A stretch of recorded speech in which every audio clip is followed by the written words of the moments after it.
Hello kids! Good day!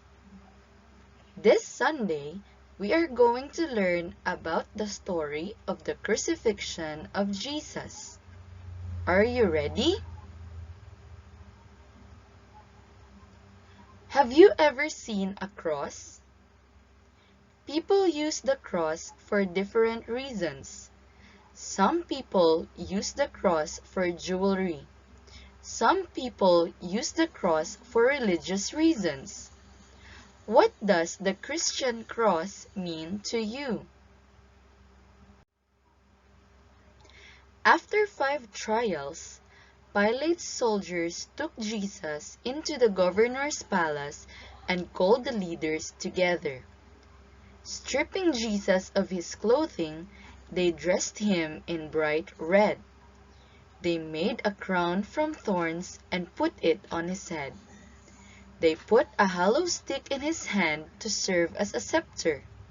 Then, bowing down to Jesus, they said to him, "Honor to you, King of the Jews!" Then they spit on him and hit him on the head with the scepter.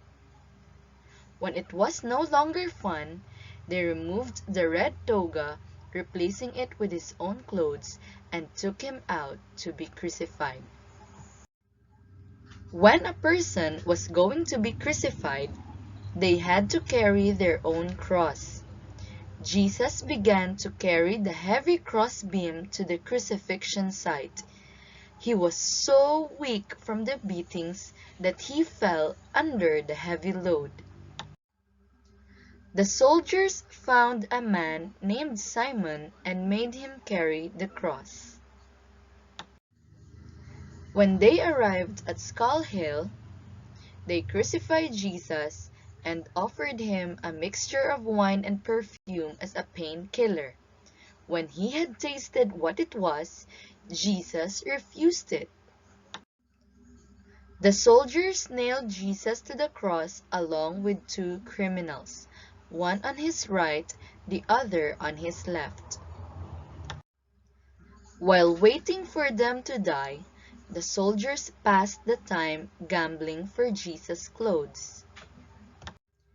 They wrote the criminal charge against him and posted it on the cross above his head. "This is Jesus, the King of the Jews." People passing by shook their heads and made fun. "Oh, you can tear down the temple and rebuild it in 3 days. Let's see some of that power. Son of God, are you? Then come on down from that cross." The leading priests and religious men joined in the mockery. "He saved others, but he can't save himself. The King of Israel could get himself off the cross. We would believe in him if he did that. He trusted in God. Let's see if God will rescue him now, if he even wants him. After all, he claimed he was God's son, didn't he?" Crowds of people, religious leaders, soldiers, all made fun of Jesus. If that wasn't enough, the 2 criminals being crucified with him joined in too.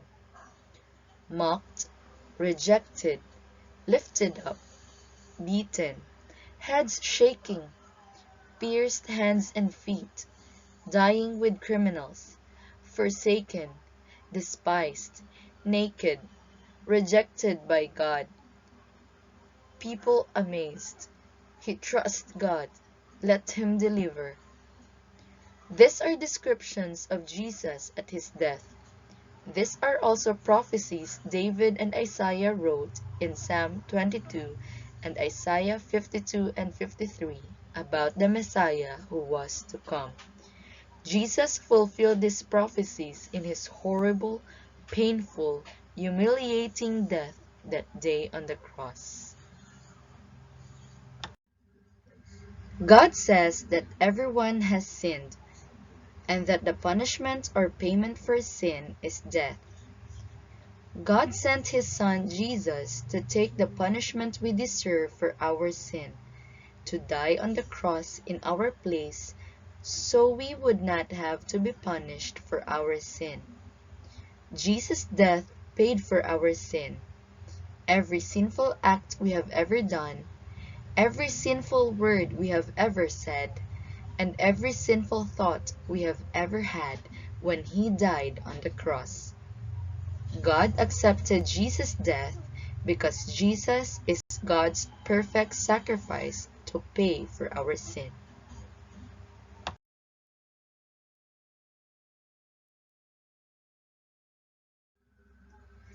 First Peter 3:18 says, "For Christ also suffered once for sins, the just for the unjust, that He might bring us to God, being put to death in the flesh, but made alive by the Spirit." Do you believe you have sinned? That your sin separates you from God? Do you believe that the right punishment for your sin is to be separated from God eternally in hell? Do you believe Jesus died and was punished for your sin? Do you understand that the only way for God to forgive your sin is to trust what Jesus did for you on the cross when He died for your sin? If you have not accepted what Jesus did for you on the cross, and have not told God you are sorry for your sin before this, but you want to tell God now that you believe Jesus died for your sin, please come see your parents, your pastor, or your teacher after this video so that they can help you pray and tell God that you want to trust in what Jesus did for you on the cross.